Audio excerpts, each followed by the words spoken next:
राहुल गांधी ने क्षेत्र से चुनाव लड़ना छोड़ दिया। अब वो इसलिए नहीं लड़ रहे क्योंकि वो जानते हैं कि कांग्रेस पार्टी क्षेत्र में हार रही है। लेकिन कांग्रेस पार्टी के हारने का कारण क्या है? मैं 5 साल से आपकी सांसद हूं। इन 5 सालों में 2 साल कोरोना का रहा। जब कोरोना की बीमारी आई थी तब कांग्रेस का एक भी नेता किसी गांव में किसी गरीब के घर नजर नहीं आया। आप सब साक्षी हैं कि कोरोना के काल में भारतीय जनता पार्टी के कार्यकर्ताओं ने गांव-गांव मास्क बांटा, सैनिटाइजर बांटा, कोई बीमार हुआ तो अस्पताल पहुंचाया, ऑक्सीजन की व्यवस्था कराई और जिस क्षेत्र में एक भी ऑक्सीजन का प्लांट नहीं था वहां आज 7 ऑक्सीजन के प्लांट उपस्थित हैं और दिल्ली से भी ऑक्सीजन का टैंकर मिल रहा है। अमेठी में इस वक्त मैं मौजूद हूँ। पारा चढ़ा हुआ है, चुनावी सरगर्मी भी तेज है। अमेठी के अस्तित्व में आने से लेकर के 2019 तक अमेठी गांधी परिवार का गढ़ रहा है। लेकिन साल 2019 में बीजेपी नेता स्मृति ईरानी ने पहली बार इतिहास रचा और उस वक्त कांग्रेस के नेता राहुल गांधी को यहाँ अमेठी से शिकस्त दी। तब से लेकर के अभी तक ये कहा जाता है कि अमेठी अब गांधी परिवार का गढ़ नहीं है। इस बार स्मृति ईरानी के सामने राहुल गांधी नहीं बल्कि कांग्रेस के कार्यकर्ता और सोनिया गांधी के करीबी किशोरी लाल शर्मा मैदान में है। इस वक्त हम पहुंचे स्मृति ईरानी के अमेठी आवास पर और आज पूरा दिन स्मृति ईरानी के साथ जानेंगे कि आखिरकार नेता जनता से कितना जुड़ा हुआ है, चुनावी मुद्दे क्या हैं, चुनावी माहौल क्या है, अमेठी की जनता क्या सोच रही है। चलते हैं स्मृति ईरानी के घर की तरफ और देखते हैं कि आखिरकार एक दिन में नेता कितनी नुक्कड़ सभाएं अटेंड करता है और एक दिन में जनता से तहसील में जा करके, गांव में जा करके उनकी परेशानियों से कितना कनेक्ट करता है। चलते हैं स्मृति ईरानी के घर की तरफ। इलेक्शंस ऑन रिपब्लिक पर आज रिपब्लिक की टीम पूरा दिन बीजेपी प्रत्याशी अमेठी से स्मृति ईरानी जी के साथ। स्मृति जी, ये आपका अमेठी का आवास, नया आवास जिसमें आप अभी शिफ्ट हुई, लेकिन स्मृति जी 10 साल बहुत संघर्षशील रहे आपके अमेठी में। जब आप पहली बार 2014 में आई थी रेंट के आवास से लेकर के यहाँ पे अब जब खुद का ठिकाना है, कैसे रहे वो आपके 10 साल? आप पूरा दिन मेरे साथ हैं तो पूरा दिन कहानी सुनने के लिए पर्याप्त होगा। अभी हम प्रचार के लिए निकले। आज लगभग कितनी सभाएं करने वाली हैं? सुबह से कई मीटिंग्स हो चुकी हैं और अब जो है सार्वजनिक 10 कार्यक्रम लगे हैं। आज आपका जोश कैसा है? 2 दिन थोड़ी तबीयत भी नासाज थी, गर्मी भी बहुत ज्यादा है। मेरी तबीयत नहीं बिगड़ी है, बिगड़ी सामने वालों की है। मैं सतत अपना प्रवास भी कर रही हूँ। पिछले 15 दिनों में लगभग 300 मीटिंग्स कर चुकी हूँ। स्मृति ईरानी 15 दिन से यहाँ पे डटी हुई है। कैंपेन आपने एग्रेसिवली शुरू कर दिया था।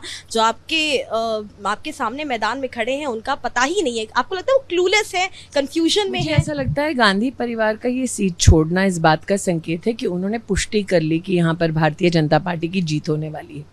लेकिन भारतीय जनता पार्टी के संगठन में ये संस्कार है कि भले ही सामने वाला विपक्ष का अपना नेता मैदान छोड़कर भाग जाए, लेकिन हमारा ये कर्तव्य है कि हम घर घर जाएं, लोगों से अपील करें वोट की, क्योंकि लोकतंत्र को सबसे ज़्यादा जो शक्ति मिलती है वो एक साधारण वोटर की शक्ति है, वोट की शक्ति है।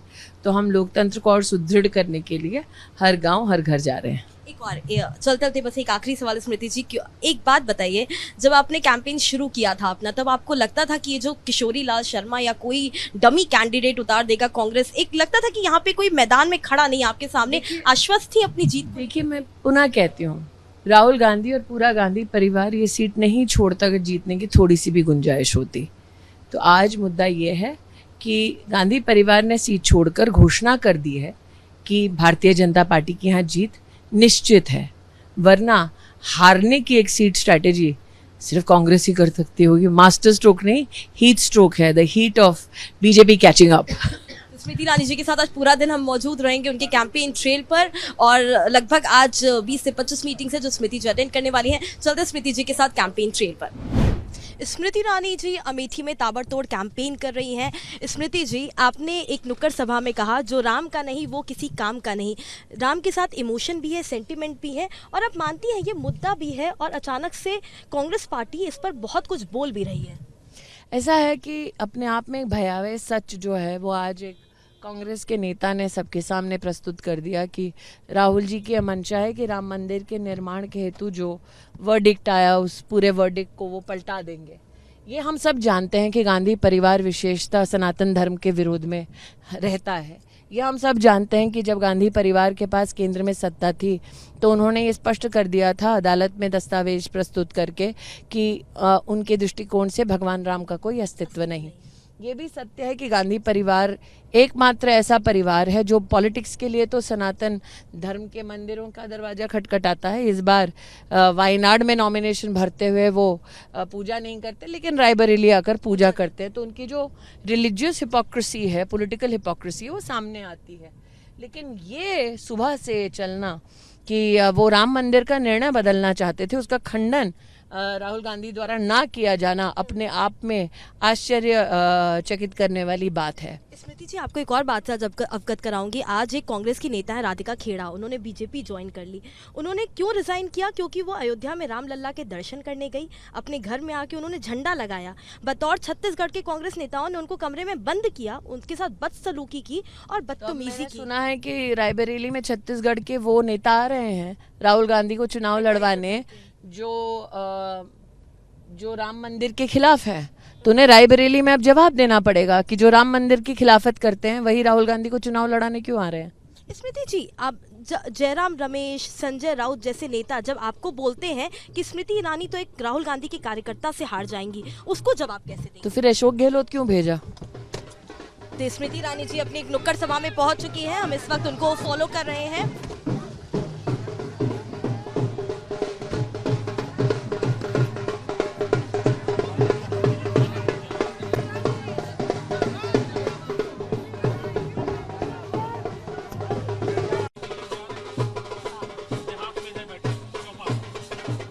स्मृति ईरानी जी के साथ उनका नुक्कड़ सभा, उनका चुनावी कैंपेन लगातार जारी है। स्मृति जी, जहां पे हमने बात छोड़ी थी, जो मैं आपको पूछ रही थी उस वक्त कि किस तरह से कांग्रेस के नेताओं के बयान पे आपको हंसी नहीं आती जब वो कहते हैं कि नहीं, मुझे लगता है उनका अहंकार है जो हमेशा सर चढ़ कर बोलता है, और जो सेल्फ मेड हो उसको इस प्रकार के बयानों से ना अस्थिर होना चाहिए ना विचलित होना चाहिए।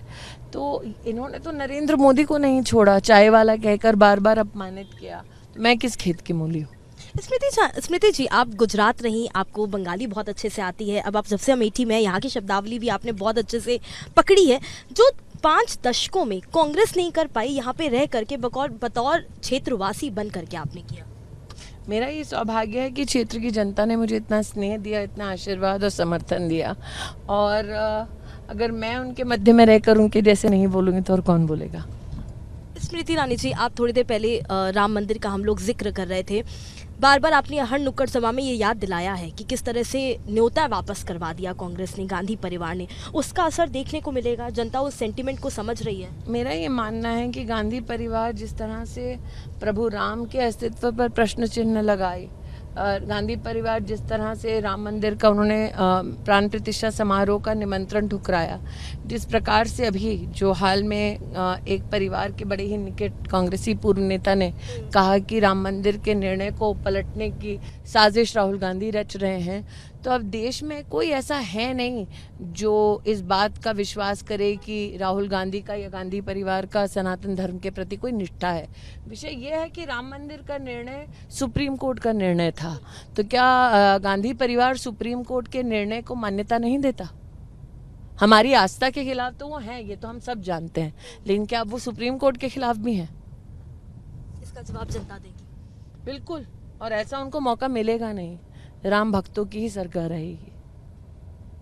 स्मृति जी, मेरा ये मानना है, जब कोई इतना अहंकारी हो जाता है कि स्वयं भगवान को चुनौती दे देता है, तो भगवान ही उसका अहंकार चूर चूर करता है।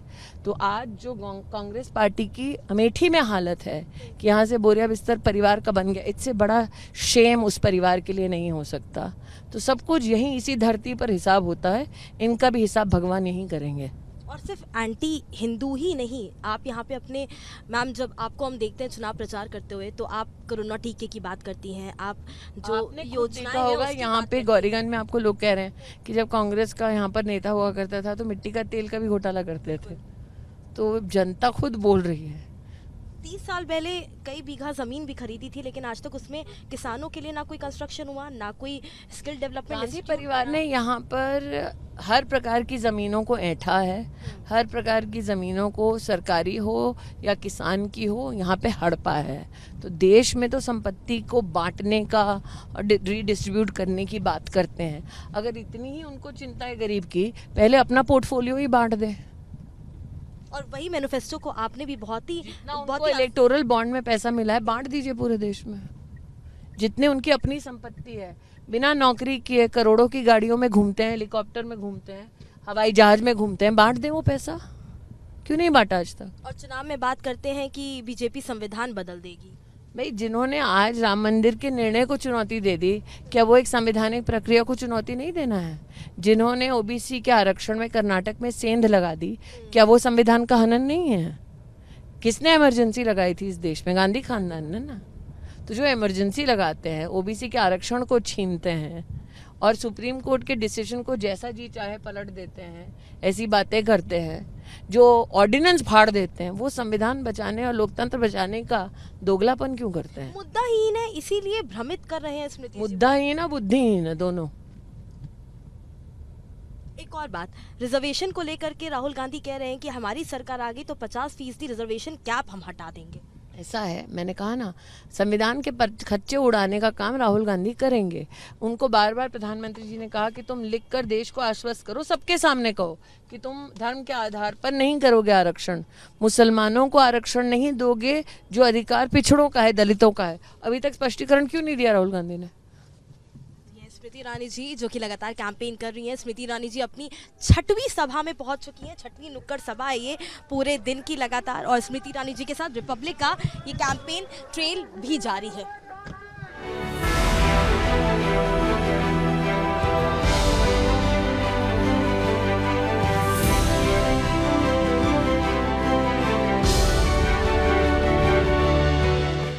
पूरे दिन स्मृति जी आपके साथ घूम घूम करके, सभाएं देख करके, एक चीज़ देखिए आपकी सभाओं में कि संपत्ति बंटवारा ये कितना अहम मुद्दा है, क्योंकि आपने हर सभा में बड़े अच्छे तरीके से दादी, भाभी, नानी, चाची सबको बताया कि ये तो अठन्नी ना दें, रुपया क्या दें, किसी के खाते में भी कुछ नहीं जाएगा, जो है वो ले आएंगे। कि घर में कितना गोरू है, 2 पहिए का वाहन है कि 4 पहिए का वाहन है। कांग्रेस पार्टी ने स्पष्ट रूप से अपने नेतृत्व के माध्यम से ये कहा है कि सबकी कमाई की गिनती करेंगे।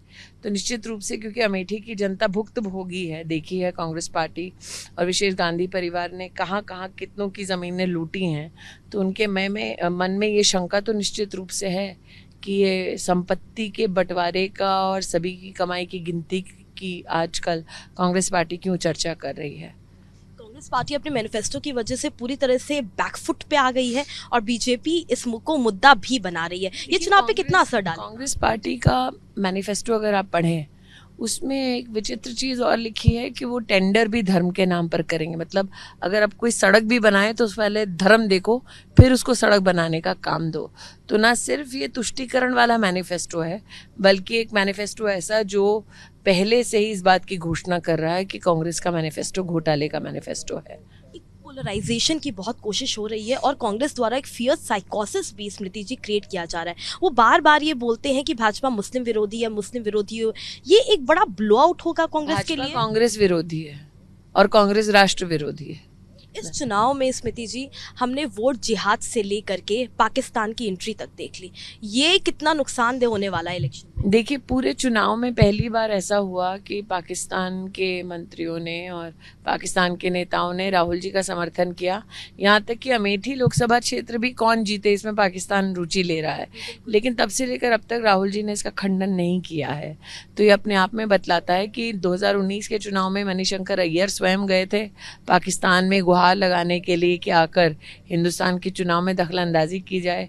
इस चुनाव में सीधा पाकिस्तान के कई पॉलिटिशियंस ने अपना वक्तव्य दिया है, अपना मंतव्य दिया है, लेकिन अब तक कांग्रेस पार्टी ने उनके समर्थन को ठुकराया नहीं है। स्मृति जी, सेक्सिस्ट स्लर्स की भुक्तभोगी आप भी रही हैं, कई सारी महिला बीजेपी सांसद भी रही हैं, सबने कांग्रेस द्वारा जो सेक्सिस्ट स्लर्स पास किए, वो कितना अहम मुद्दा इस चुनाव में भी देखने को मिला। आप हैं कंगना रनौत। संस्कार की कभी अपेक्षा नहीं होनी चाहिए। कांग्रेस पार्टी में आज तक जिसने जितनी भद्दी टिप्पणियां की हैं उनका उतना ही वहाँ पर उत्साहवर्धन किया है गांधी परिवार ने, उतना ही उनका प्रमोशन किया है। तो कांग्रेस में अगर सफलता की सीढ़ी चढ़ना है तो महिला का अपमान करना ज़रूरी है। कांग्रेस में एक प्रथा बन चुका है। एक आखिरी सवाल लूंगी। पॉलिटिकल एक्सपर्ट्स कह रहे हैं ये चुनाव स्मृति ईरानी वर्सेस किशोरी लाल नहीं बल्कि स्मृति ईरानी वर्सेस प्रियंका गांधी बना दिया गया। आप भी ये मान रहे हैं? चुनाव Smriti Irani versus entire Congress ecosystem है। 400 पार कंफर्म है, 2 फेज हो। वरना सोचिए भाजपा के एक सामान्य कार्यकर्ता से चुनाव जीतने के लिए क्या पूरा का पूरा गांधी परिवार, पूरा का पूरा कांग्रेस का इकोसिस्टम, कांग्रेस के पूर्व मुख्यमंत्री सब उतरते अगर मेरी औकात ना होती तो इलेक्शन और रिपब्लिक में स्मृति ईरानी का आज कैंपेन ट्रेल यहीं पर अंत होता है। हर्षद संधवानी, लॉन्ग वीडियो जर्नलिस्ट फिरदौस वानी फॉर रिपब्लिक टीवी।